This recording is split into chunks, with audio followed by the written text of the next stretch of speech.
Suqiu. You know, Yushen Di Lianan was born into an official family in Shenzhen. When he entered Beijing to take the test, he lived in a suburban house and often saw a young man across the door who was born into a perfect baby and loved him. Getting closer to him, talking to him.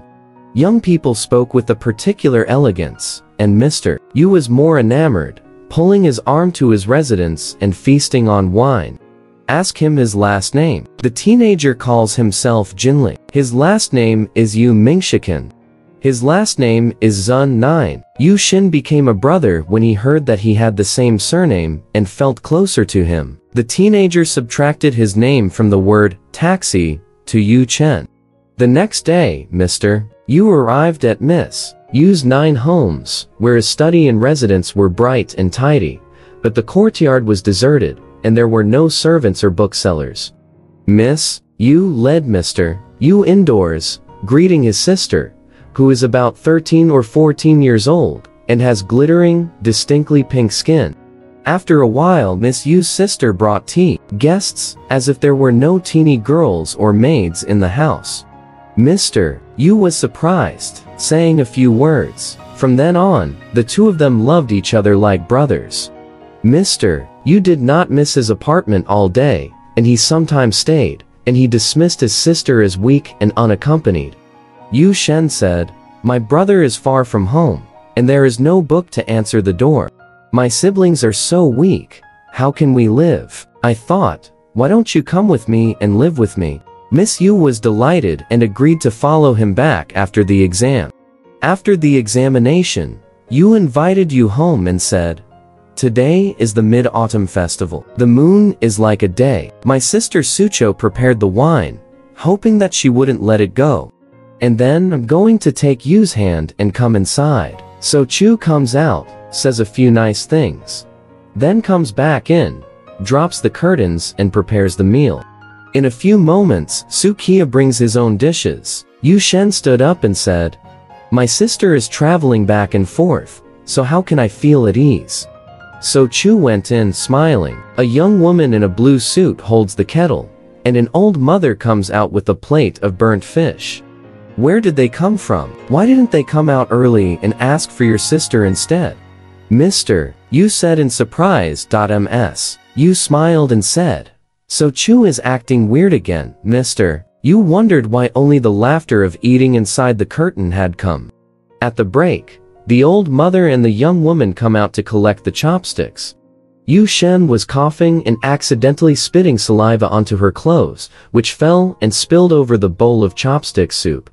And look at that teenager. He's a little guy with a cloth. He's only 4 inches. Miss Yu laughed, and Miss Su smiled as she picked up the cloth and left. Later, the girl came out again, running like she was. Mr. Yu was even more astonished. "It's just a little magic trick my sister learned as a child," Mr. Yu said. Mr. Yu then asked, "Why aren't you married when your siblings are all grown up?" "Our parents are dead. We're left undecided, so we drag it down," he replied. The 2 men then agreed. On the day of their departure, when Miss Yu sold the house and took her sister with him to the west. When he got home, Mr. Yu cleaned out a house and put his 9 brothers and sisters in the house, and sent a girl to serve them.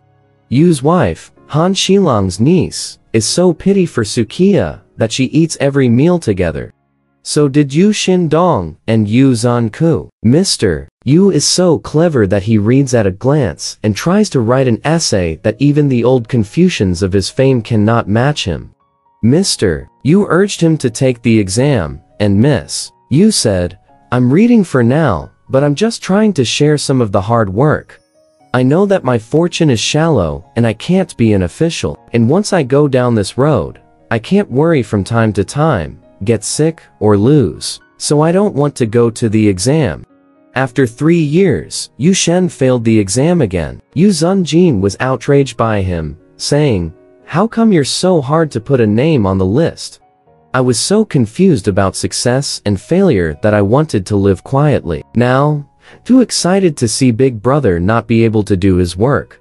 My 19-year-old boy is going to go to the Mercedes like a horse, Yu Shen was delighted to hear it. When the date of the examination was reached, he was sent to the examination room. As a result, he finished first in the examination in the county, and provincial examinations. Miss Yu and Mr. Yu have since studied harder together. A year later, they took part in the exam, and they were named county and county champions. Miss Yu's reputation has since soared, with people from afar and near rushing to promote relatives. Yu Shen tried his best to persuade him, and he said he would wait until after taking the country trial. Soon after, the townspeople finished the trial, and all of Miss Yu's admirers scrambled to copy his essays and read them to each other. Miss Yu herself felt bound to top the list. By the time they were on the list, both brothers were nowhere to be seen. They were sitting and drinking, and Mr. Yu was able to make jokes when he heard the news. But Miss Yu was startled when the glass fell to the floor and pounced under the table. Mr. Yu rushed him to bed, but Miss Zun's condition was already precarious. We are like compatriots, but we are not really of the same race, Miss Yu said, as she opened her eyes to Mr. Yu, as she hurriedly called out her sister. Little brother feels like he's dying. You can't thank him for it. So Chow has grown up, and sister-in-law Monk loves her, so you can take her as a concubine. Dude, what the fuck is this? You think I'm that kind of cowboy? Mr. Yu said angrily. Ms. Yu shed tears of emotion. After Mr. Yu paid a hefty sum for his fine coffin, Miss Yu had it carried up to her heels and scrambled to support it, ordering her sister to say, "When I die, close the lid of the coffin immediately, and don't let anyone open it." Mr. Yu also wanted to say that Miss Yu had closed her eyes and died. Yu Shin was as sad as a brother. Privately, however, Miss Yu's will is suspected of being strange. While Suqiu was out, he sneaked open the coffin and saw the robe inside resemble the skin of a cicada snake. Untie the clothes, and there's a 1-foot-long vermin, frozen inside. Yu Shen was surprised, and Suqiu hurried in, saying bitterly, "What's the gap between your brothers? We did it so as not to hide from them. I just didn't want to spread the word, so I can't stay here for long. Etiquette is determined by human feelings. What's the difference if they are sincere and not similar? Don't my sister know my heart yet? Your sister-in-law, I won't say a word. Please don't worry." The date of burial was quickly chosen, and Miss Yu was buried. When Mr. Yu tried to marry Miss Su to an official family, Miss Yu disagreed. After Yu Zhongjiu died, Yu Shen discussed the matter with Suqiu, but Suqiu refused. Yu Shen said, "What will my sister say to me if she doesn't marry again when she is 20? If that's the case, I'll listen to my brother. But I don't think I'll marry a rich man. If you want to marry a poor schoolboy." Yu Shen said, "Okay." Within a few days, the matchmakers came one after the other, but Suqiu didn't like it.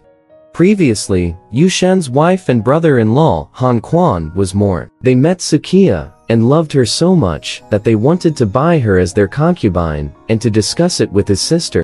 His sister hastily warned him not to say more, lest Yu Shen knew he was angry. When Han Quan returned home, she never gave up her mind, and then asked the matchmaker to send a letter to Yu Shen, promising to buy a joint for her brother-in-law to ensure that he could succeed in the trial in his hometown. After listening to Yu Shen, he became furious and scolded the messenger and beat him out of the house.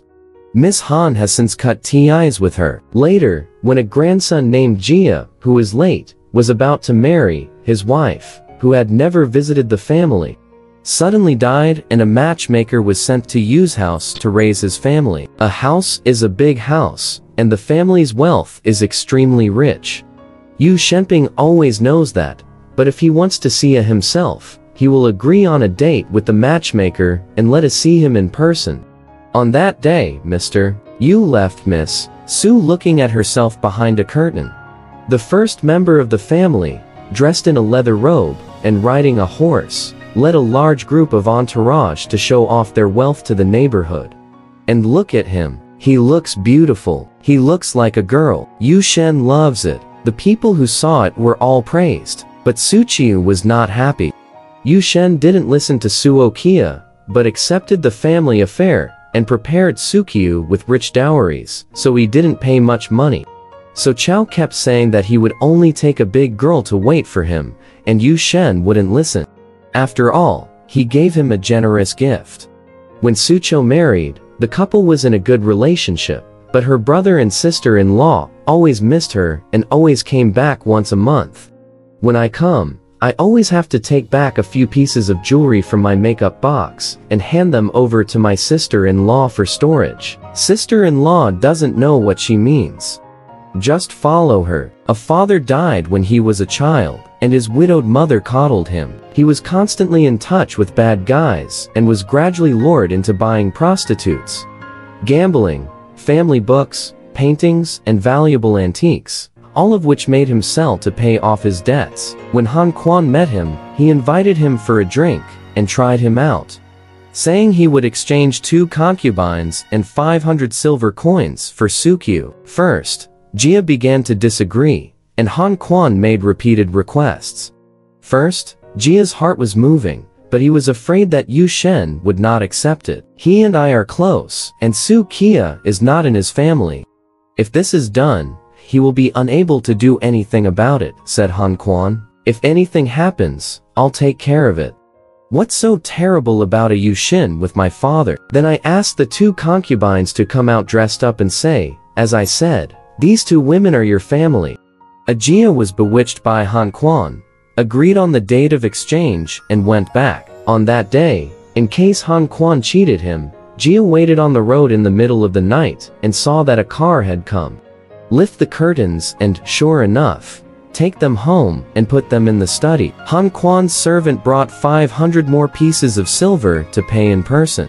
A manicure ran into the inner room, and Suqiu said that Yu had an acute illness and told her to hurry home. So Chu hurried out of the car before she had time to do her makeup and left. Unable to see the direction at night, the car lost its way, went far, and did not reach Miss Han's home. Suddenly, 2 giant candles came face to face, and everyone was quietly happy that they could ask for directions. A few moments later, it turned out to be a python, staring into 2 large, light-like eyes. The crowd was so scared that they ran away and left their cars by the road. We're not going to go back until dawn. There's only 1 car left. They thought Suqiu must have been eaten by the python, and went back to tell the host that Han Quan was just depressed. It was only a few days later that Mr. Yu sent a visitor to see his sister. That Miss Su had been tricked out by the bad guys. Nor did he suspect that Suqiu's son-in-law was up to something. It wasn't until his wife came back to tell him what had happened that Mr. Yu realized something had changed, and he became so angry that he went all over the county to complain. She was scared and asked Han Quan for help. Han Quan, frustrated by her lack of money, refused his request and refused to help. Jia is dumbfounded. There's nothing he can do. Government and county tickets are here.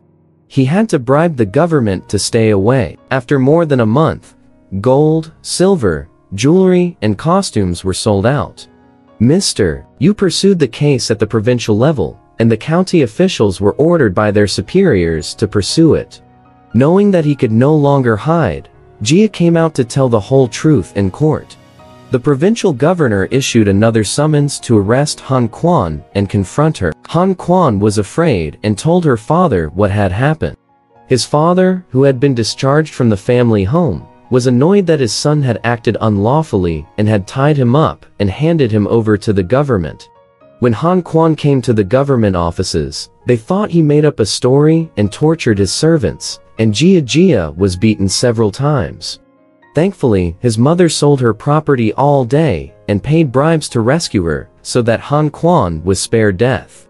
However, Han Quan's servant died of illness in prison. While Han Quan was in prison for a long time, she offered to help Jia deliver 1,200 silvers to Yu Shen and mourn the dismissal of this case.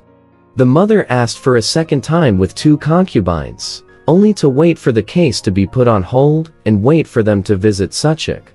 Yu Shen's wife was asked by her uncle to persuade her every day, and Yu Shen agreed not to push again. The family of Jia was already poor and wanted to sell the house for a little cash. When the house couldn't be sold for a while, the concubine was sent first, begging Yu Shen to postpone the payment date. A few days later, as Mr. Yu sat in his study at night, Miss Suqiu Qi and her mother suddenly entered. Yu Shen asked, amazed.